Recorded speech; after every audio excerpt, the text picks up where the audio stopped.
Hello, Juicy Co-Creators. Lilu here in beautiful Sedona, Arizona. Oh my goodness, this is such a beautiful place. It's beautiful, beautiful. It's so nice to have you here, Lilu. Thank you, Jill. It's a blessing.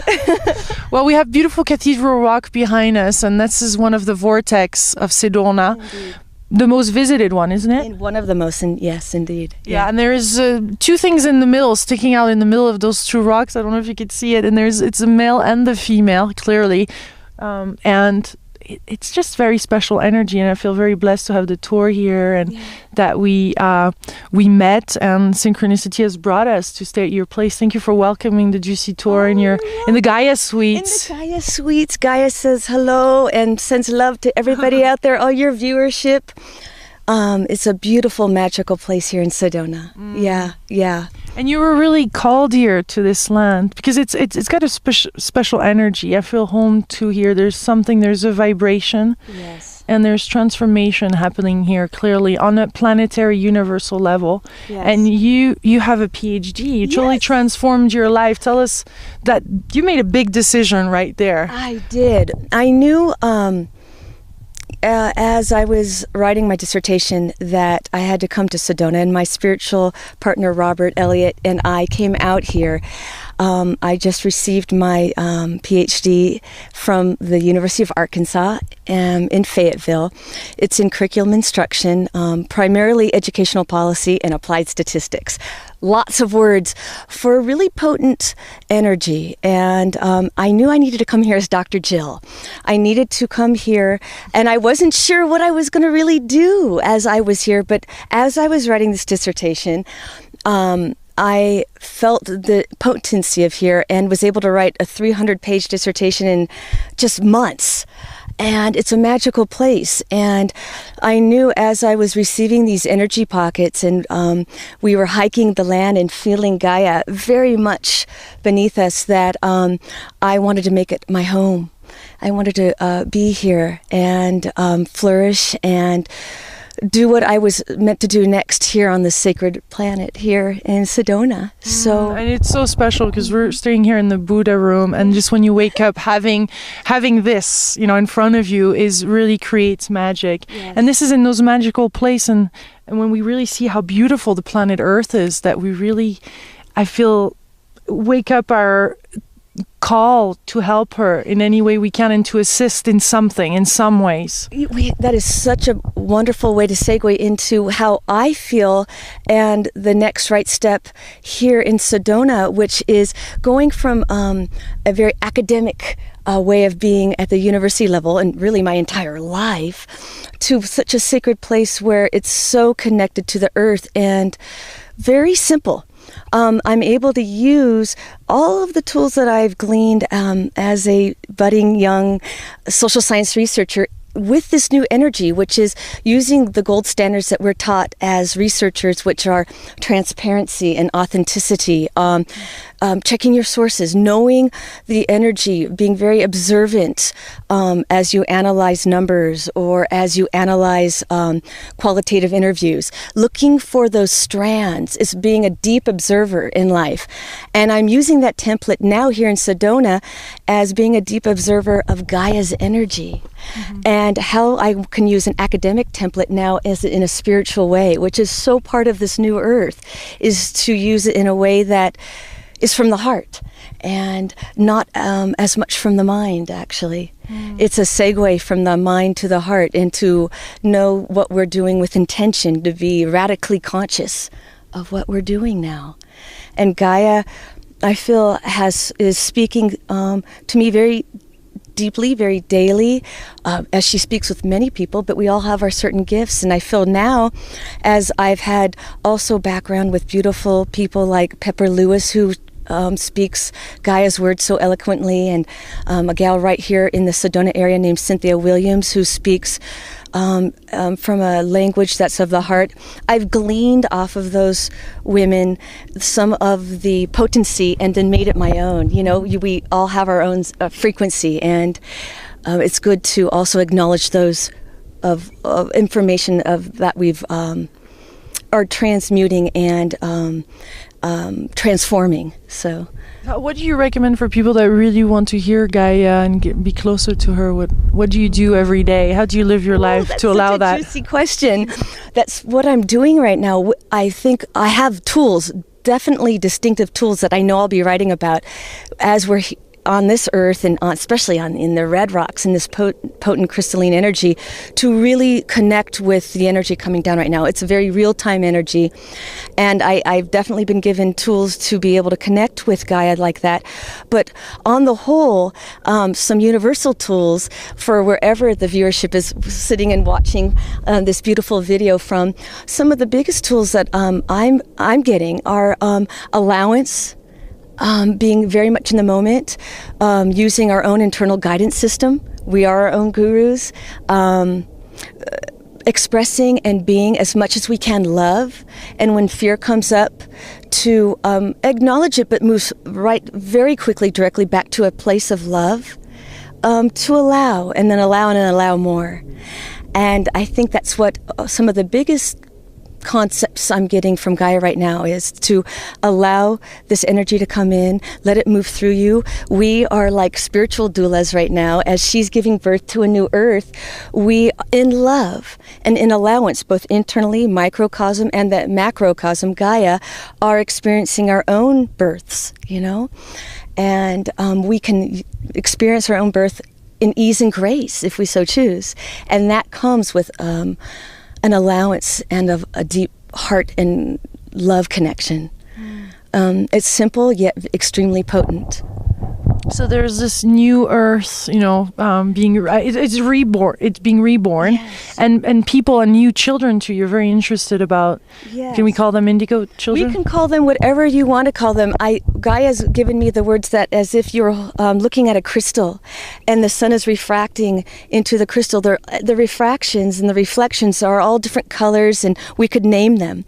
In my dissertation, I didn't name them, of course, crystal or indigo, because of the academic setting, although I did write about them in all of my hypotheses and the research centered around them and their energy coming down onto this earth and their calling now.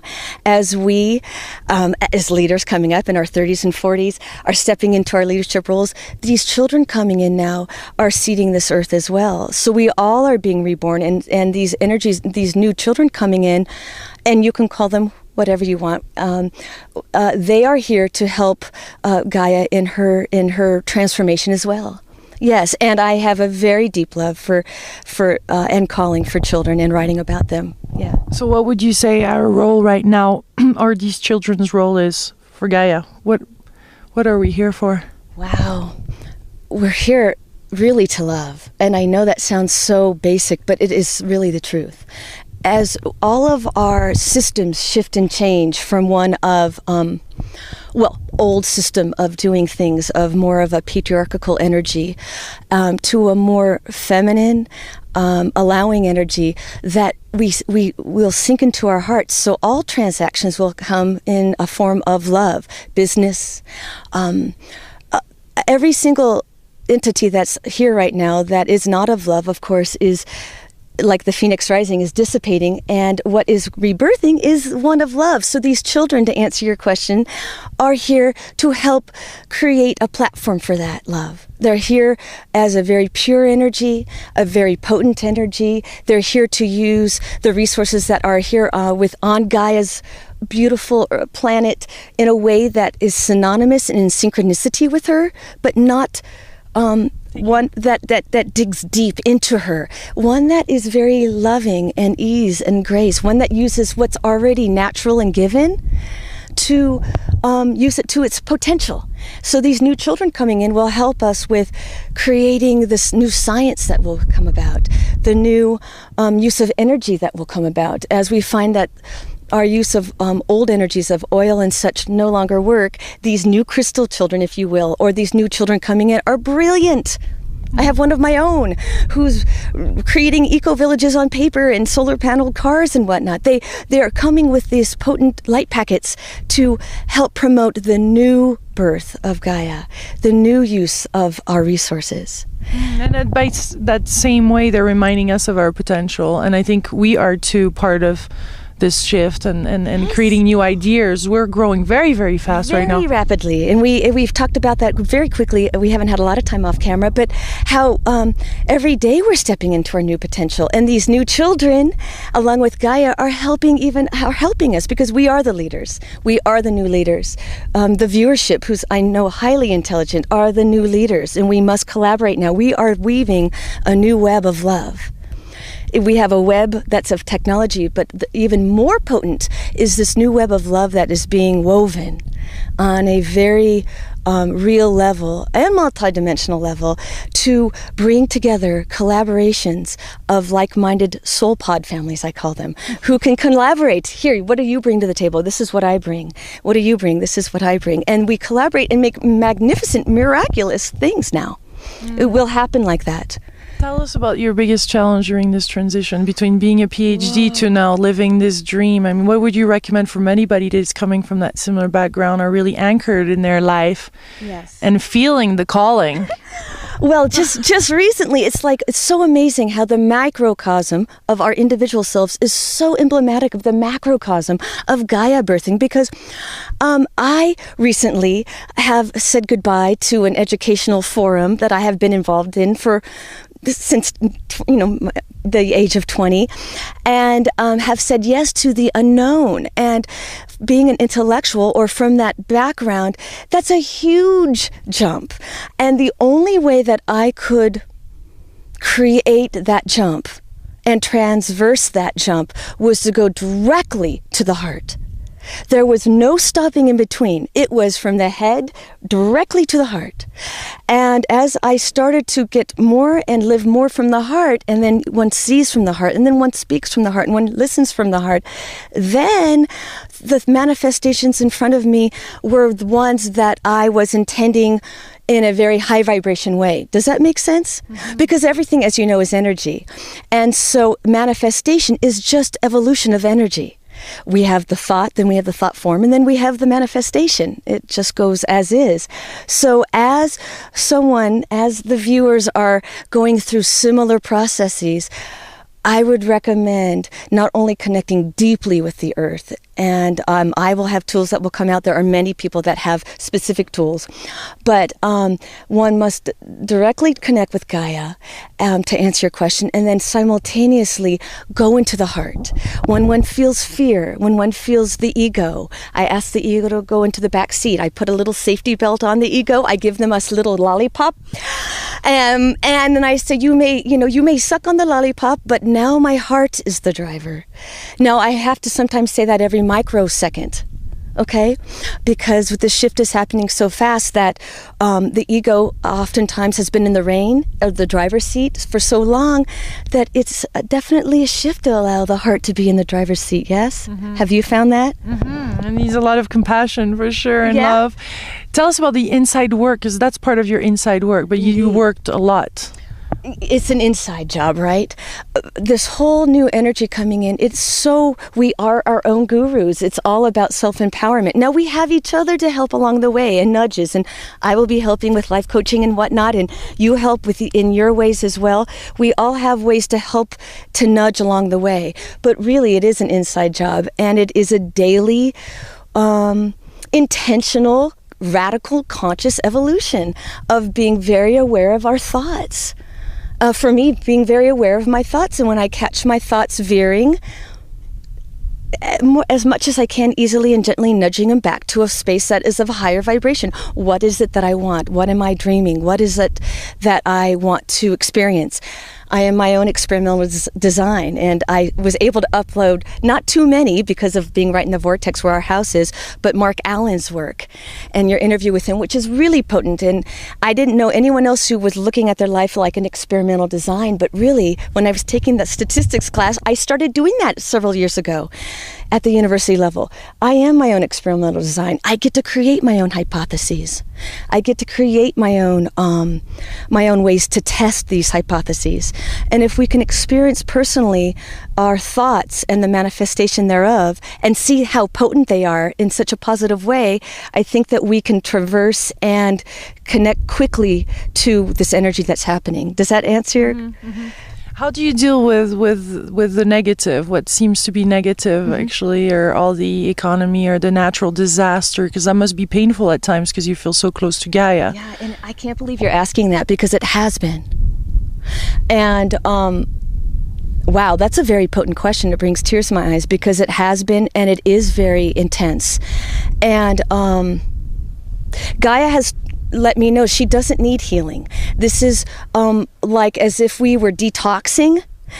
She's having the grand detox, okay? How can I say it in any different way? Like we have liver cleanses, we have kidney cleanses that we do as way showers because we know that our bodies need to be internally clean as much as our thoughts do.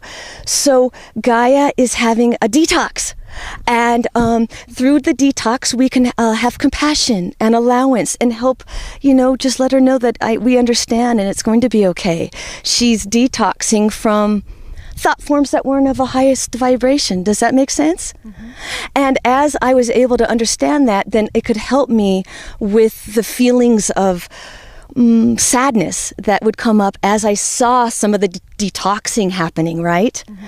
Because the detoxing is of old energies that won't work anymore, right?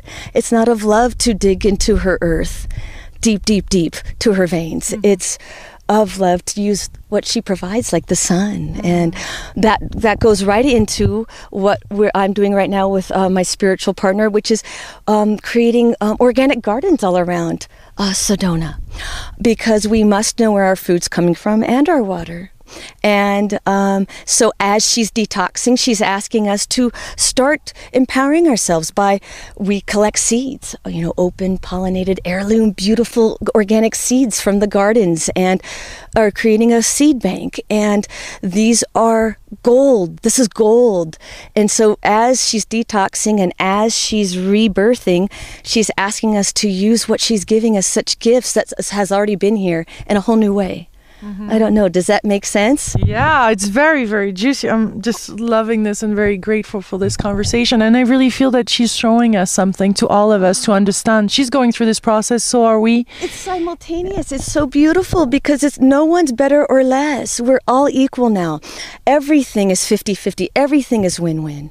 Everyone must feel good in every transaction that we do from here on out, because that's how Gaia is. She doesn't get angry. She allows us to live on her earth, and she's our mother. We are her children. It's a sacred soul contract, and it's now time to honor that by birthing these new children, and by us stepping up as leaders to use all of our Gaia-given, highest self-given elements to start channeling it for ourselves now. It's time. You're doing it. I'm doing it now.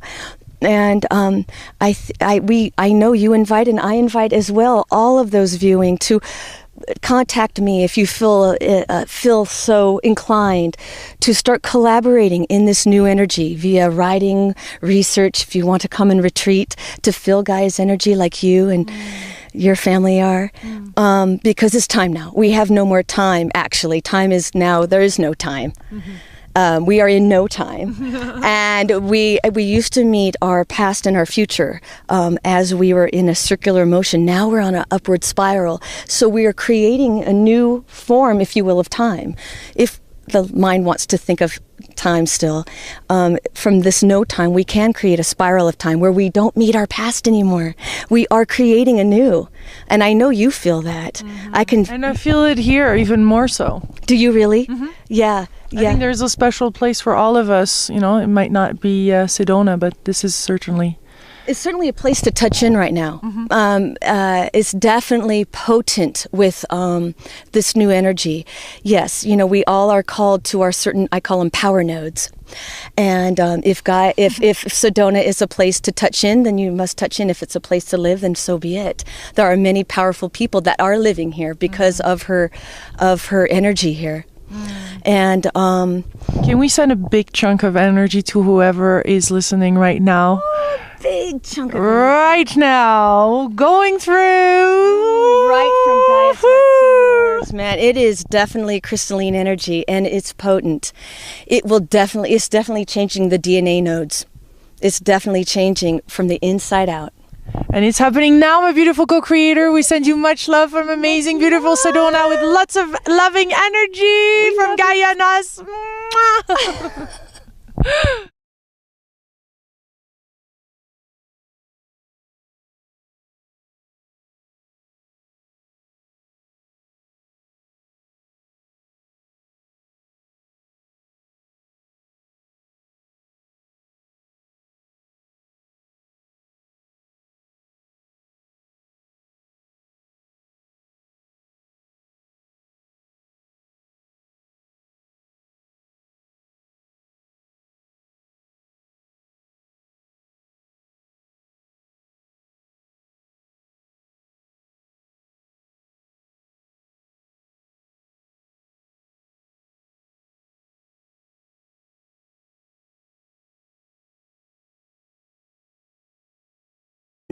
Energy, and I knew I needed to come here as Dr. Jill. I needed to come here, and I wasn't sure what I was going to really do as I was here, but as I was writing this dissertation, I felt the potency of here and was able to write a 300-page dissertation in just months. And it's a magical place. And I knew as I was receiving these energy pockets and we were hiking the land and feeling Gaia very much beneath us that I wanted to make it my home. I wanted to be. Hello, my juicy co-creators. Lilu here in beautiful Sedona, Arizona. Oh my goodness, this is such a beautiful place. It's beautiful, beautiful. It's so nice to have you here, Lilu. Thank you, Jill. It's a blessing. Well, we have beautiful Cathedral Rock behind us, and this is one of the vortex of Sedona. Indeed. The most visited one, isn't it? And one of the most, yes, indeed. Yeah, and there's two things in the middle, sticking out in the middle of those two rocks. I don't know if you could see it. And it's a male and the female, clearly. And be here and flourish and do what I was meant to do next here on the sacred planet here in Sedona. So and it's so special because we're staying here in the Buddha room, and just when you wake up, having this, in front of you really creates magic. Yes. And this is in those magical places, and when we really see how beautiful the planet Earth is, that we really, I feel, wake up our call to help her in any way we can and to assist in something, in some ways. That is such a wonderful way to segue into how it's just very special energy, and I feel very blessed to have the tour here, and that we met, and synchronicity has brought us to stay at your place. Thank you for welcoming the Juicy Tour in the Gaia Suites. In the Gaia Suites. Gaia says hello and sends love to everybody out there, all your viewership. It's a beautiful, magical place here in Sedona. Yeah. And you were really called here to this land because it's got a special energy. I feel home to here. There's a vibration. Yes. And there's transformation happening here, clearly, on a planetary, universal level. Yes. And you have a PhD. You totally transformed your life. Tell us that you made a big decision right there. I did. I knew as I was writing my dissertation that I had to come to Sedona, and my spiritual partner Robert Elliott and I came out here.